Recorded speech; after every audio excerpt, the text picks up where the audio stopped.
bonjour à tous ceux qui viennent nous retrouver. On est parti pour un nouveau festival Abracadabule. On est en 2024, ça se passe bien. C'est le retour des interviews et la première, en l'occurrence, ça va nous permettre de présenter, de faire connaissance avec Jean-Charles Poupart. Merci, bonjour. Bonjour. Alors, bon, pour faire simple, une petite question tranquille pour commencer. Quand on s'appelle Jean-Charles Poupart, comment on arrive à la bande dessinée ? Alors, je suis arrivé dans la bande dessinée parce que j'ai toujours dessiné, tout simplement. C'est toujours un moyen, en fait, d'expression qui m'a plu. Je pense que j'ai commencé à faire des bandes dessinées pour moi lorsque j'avais autour de 11 ans. Je me souviens, ouais, c'est ça, même peut-être 10 ans. Fin primaire, début collège, je commençais à raconter des histoires. Alors, c'était beaucoup empreint de différentes BD que j'avais pu voir chez mon père. Il lisait, je sais pas moi, il y avait du Astérix, il y avait du Largo Winch, il y avait du Black et Mortimer, et donc je reprenais de ça, de là, en fait, des éléments qui me plaisaient, et puis je les refaisais un peu à ma sauce, avec des histoires d'aventure, voilà. Donc, tu mettais aussi en scène, en gros, ce que tu voulais. C'était pas juste simplement recopier des dessins. Tu avais déjà des envies aussi d'histoire, de scénario, de narratif. Ouais, complètement. Ouais. J'avais écrit mes scénarios. Je me souviens, page 1, page 2, page 3, machin, et je faisais mes histoires. Et après, d'un point de vue graphique, j'allais chercher en fait des cases. Parfois, souvent, j'inventais quand même mes cases, mais parfois, voilà, je reprenais des éléments qui m'intéressaient, quoi. Et tu te voyais dans quel type d'univers à l'époque ? Ça a mis du temps à se mettre en place. C'est plus autour de mes 15 ans qu'un style réaliste, en fait, s'est imposé dans mon dessin. Ouais, c'est ça. À la découverte, en fait, du Troisième Testament d'Alex Alice et Dorisson, ça a été une sorte de révélation et j'ai pour le coup, j'ai recopié aussi énormément en fait du dessin d'Alex Alice parce que c'est sa gestion des masses de noir et des vides et de la dynamique et du découpage en fait m'avait vraiment bluffé, et c'est là où je me suis dit, si je fais de la BD, à l'époque je savais pas du tout que j'allais faire de la BD, c'est ça que j'aimerais faire. Du coup, dans le Troisième Testament, on est bien d'accord, Alex Alice, ça tape quand même relativement haut, ouais. Mais derrière, alors, est-ce que tu as vraiment à un moment voulu t'orienter sur la bande dessinée, ou est-ce que c'est juste à force de continuer, tu as fini par tomber dedans ? Oh non, je me suis orienté volontairement vers la bande dessinée. Le truc, c'est que, alors peut-être que ça a changé, mais à l'époque où j'étais adolescent, je savais pas du tout, il y avait beaucoup moins de festivals qu'aujourd'hui. J'étais ado dans les années 90-2000. Il y avait beaucoup moins de festivals qu'aujourd'hui. Et donc, du coup, rencontrer des auteurs, c'était très rare. J'étais jamais allé au festival d'Angoulême. Et je savais pas qu'on pouvait vivre en fait de la bande dessinée. Donc après le bac, moi je suis allé j'ai fait 3 ans d'université, et c'est une fois que j'ai obtenu ma licence qui m'a servi à rien du tout, licence d'art plastique, que je me suis dit comment on fait pour dessiner vraiment, quoi. Et c'est là où je me suis renseigné sur des écoles qui existaient, notamment donc l'école Pivot à Nantes, vers laquelle je me suis tourné après. Et où j'ai appris en fait qu'on pouvait vivre de la BD. Et une fois que j'ai su ça, donc là j'avais déjà 20 ans, j'ai mis tous mes efforts et toute mon énergie dessus pour le faire, quoi. Alors pour le coup, moi je t'ai découvert il y a un bout de temps déjà, avec je dirais la première référence un petit peu connue peut-être, qui est ton Jack l'Éventreur que tu avais fait dans la collection Soleil 1800, alors qui est une collection qui je crois n'existe plus à l'heure actuelle, non. Mais qui nous sortait pour les plus jeunes, qui nous faisait des diptyques ou éventuellement triptyques, je crois, d'histoires fantastiques qui se déroulent dans les années 1800. Et donc on a vu un Jack l'Éventreur qui s'était passé en 2 tomes, qui était scénarisé par Debois. Ouais. Voilà. Et mine de rien, bon, c'est quand même les éditions Soleil, c'est pas un petit éditeur. Se retrouver parachuté, propulsé, je sais pas. Comment tu as réussi à mettre le pied dans la porte ? Grâce à l'école Pivot, finalement, nos profs étaient des intervenants, donc tous dans le milieu professionnel. Et donc, je vais donner des noms.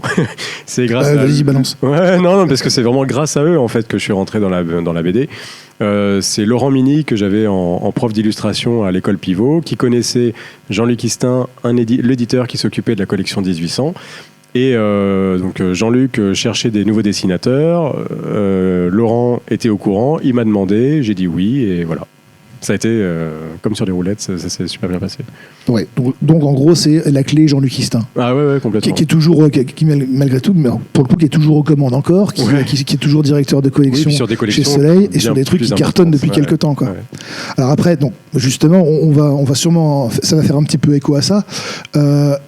Les maîtres inquisiteurs qui arrivent dans les années 2015-2016, il n'était pas derrière l'idée, parce que ça ressemble beaucoup à ce qu'il fait en règle générale.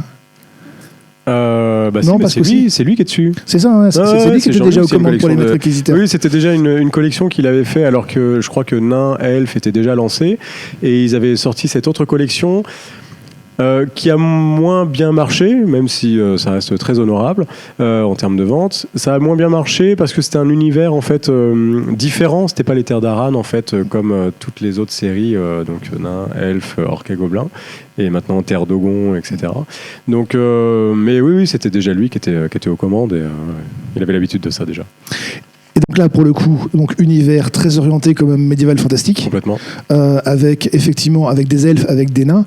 Donc là où on suivait tous ces inquisiteurs, ces grands enquêteurs qui allaient chacun de leur côté tomber sur un bout d'intrigue qui, au bout de 5 ou 6 tomes, finissait par tous se retrouver. On va retrouver ça par la suite, parce que plus tard, tu as attaqué aussi de l'Orc et du Gobelin. Donc, tu as participé à un tome d'Orc et Gobelin. Donc, le fantastique, clairement, on le retrouve. Après, c'est vrai que les deux autres choses qui sont là, que ce soit le Chant des Runes ou les Griffes du Gévaudan, qui sont ta dernière nouveauté. Alors là, c'est Sylvain Runberg, avec lequel tu travailles. On est sur des choses qui sont quand même plus sérieuses. Il y a un côté très exotique dans les univers fantastiques, façon inspiration Seigneur des Anneaux, on va dire. Et là, on est sur quelque chose qui est quand même beaucoup plus sérieux, avec une inspiration nordique pour le Chant des Runes, et puis le Gévaudan qui est quand même beaucoup plus proche de nous. On est sur des histoires qui sont plus sombres au final. C'était vraiment une volonté ou c'est juste une opportunité que tu as pu avoir de faire autre chose?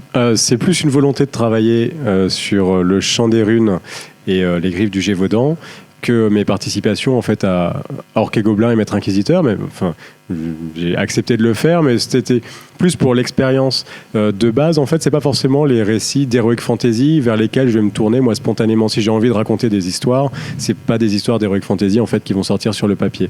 Le Chant des Runes, ça m'avait vraiment intéressé de me confronter à un récit contemporain.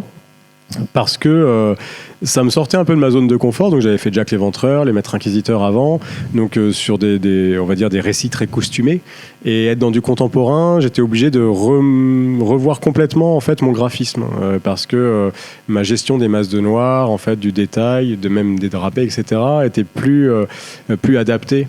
Enfin, en tout cas, je la sentais pas adaptée pour un récit contemporain scandinave. Donc ça a été intéressant, mais il y a une énorme part de fantastique quand même dedans. Qui s'inscrit donc dans notre présent, et c'était assez amusant en fait de passer de cet univers fantastique où dans le tome 4 on est vraiment sur des batailles, alors peut-être pas la Tolkien mais qui sont quand même d'une certaine envergure, à ensuite une scène dans un commissariat à Stockholm en fait de nos jours. Donc on va dire ce double univers dans un même album en fait m'avait vraiment plu. Et sur les Griffes du Gévaudan, c'est quand on travaillait ensemble sur le Chant des Runes avec Sylvain Runberg que j'avais proposé de travailler justement sur la Bête du Gévaudan, parce que peu d'albums avaient été faits dessus, que ceux qui avaient été faits me laissaient, moi, avec mon graphisme, beaucoup de place en fait pour pouvoir raconter quelque chose. Donc je lui ai proposé ça. On a commencé à y travailler tôt. C'était en 2015, je crois. J'étais allé le voir à Stockholm pour le Chant des Runes, et on avait discuté de ça dans un bar à Stockholm. Et le projet est né. Et quelques mois plus tard, les premières lignes en fait d'un scénario avaient vu le jour. Et puis on avait signé en 2017. Et après j'ai fait d'autres choses entre temps. Et voilà, il est enfin arrivé. Donc c'était vraiment je pense de tous mes albums, c'est les Griffes du Gévaudan vraiment qui va être le plus personnel en fait, que j'avais vraiment envie de faire et de raconter, quoi. Et puis, ça fait quasiment 10 ans, donc il y a quand même eu une bonne période de maturité durant laquelle vous avez pu aussi de votre côté travailler dessus tranquillement et puis le laisser bourgeonner, quoi. Ouais, complètement. De toute façon, j'étais sur le tome 4 en fait, du Chant des Runes quand on a signé celui-là. Ensuite, il y a eu Orc et Gobelin qui est venu, que j'ai mis très longtemps à faire. Le premier tome, il faut savoir, cet album, j'ai mis pareil, j'ai mis 2 ans et demi aussi à le faire, entre le dessin et les couleurs. C'est la première fois que je faisais les couleurs. Donc, et puis, bon, c'est beaucoup de temps, c'est sûr, pour un album, mais je voulais, vu que c'était un peu le projet qui me tenait à cœur, je voulais le faire bien, quoi. Et donc l'expérience de la colo ? Super. En fait, j'étais toujours très exigeant avec tous les coloristes avec qui j'ai travaillé, et presque trop, et moi-même je me saoulais de leur demander toujours des retouches parce que ça correspondait pas à ce que je voulais, et forcément les coloristes peuvent pas être dans ma tête, ils ont leur part d'interprétation aussi de l'univers, donc je me suis dit on n'est jamais mieux servi que par soi-même, donc je fais mes couleurs, tant pis si ça me prend du temps, et puis les pages qui sont ratées, je peux m'en prendre qu'à moi-même, et puis voilà. Mais là sur le tome 2 je vais faire les couleurs aussi, mais avec un grand plaisir, parce que quand je fais mes ancrages, j'ai directement pour quasiment toutes les scènes, j'ai les idées d'ambiance colorimétrique déjà que je veux donner. J'ai les références déjà des fois dans des films, dans des illustrations que j'ai pu voir, etc. Ou des fois juste que j'imagine. Donc c'est pas que c'est facile, parce que c'est un travail laborieux pour trouver les bonnes teintes et voilà, les bons réglages. Mais en tout cas, c'est plaisant parce que voilà, c'est la dernière étape pour insuffler vraiment toute l'ambiance en fait à l'album, quoi. Donc le Gévaudan tome 2, je vais pas te saouler en te demandant combien de temps. Moins que sur le tome 1. Moins que le tome 1 Ok. Donc courant 2025 ? Oui. Courant 2025. Sauf, alors, s'il arrive en 2026, ça sera pas de mon fait. D'accord. Ce sera l'éditeur qui préférera le sortir à une période plus propice. Parce que éviter voilà, les grosses périodes de septembre, Noël. Éviter la rentrée littéraire de septembre. Si des éditeurs nous regardent, s'il vous plaît, il y a d'autres mois dans l'année que les mois de septembre et octobre. Ouais. Ça, c'est la prière du libraire. Exactement. Donc voilà. Des projets après le Gévaudan, ou il y a plusieurs pour l'instant tu te focalises dessus? Alors, je suis obligé de penser à l'après parce que je suis déjà à la moitié en fait de l'album, donc ça va venir vite. Il y a plusieurs projets pour l'instant, je parle de rien parce que rien n'est signé, rien n'est certain, mais il y a plusieurs choses qui se profilent qui me bottent bien aussi. Aussi bien des projets personnels que voilà, des projets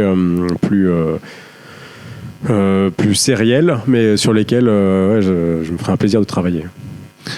Et pourquoi pas, peut-être, à un moment, une bande dessinée avec juste un nom en haut, Jean-Charles Poupard, et plus personne. Ouais, c'est au programme, ça. Hein. D'accord. Ça, c'est dans les tuyaux, ça se c'est travaille. Au programme. Alors, pareil, rien n'est signé, rien n'est fait, mais c'est ce que j'aurais envie de faire, ouais, bien sûr. J'ai plusieurs histoires que j'aurais envie de écrire, et dessiner, et coloriser. Eh bien, écoute, ça va être nickel. Ouais. On sera très heureux de t'accueillir à ce moment-là, encore une fois, sur le festival. Je pense que je vais en profiter pour te remercier, te rendre aussi à ta file d'attente qui doit être devant ta table. J'espère que tu es motivé et que tu as bien mangé, parce que là, ils vont te tomber dessus. Moi, en tout cas, j'aime beaucoup voir ce que tu as fait au fur et à mesure. C'est toujours des bandes dessinées qui m'ont beaucoup plu. Vivement la suite. Et puis, merci en tout cas pour ce qui est fait. Et puis à bientôt. Merci beaucoup. À bientôt.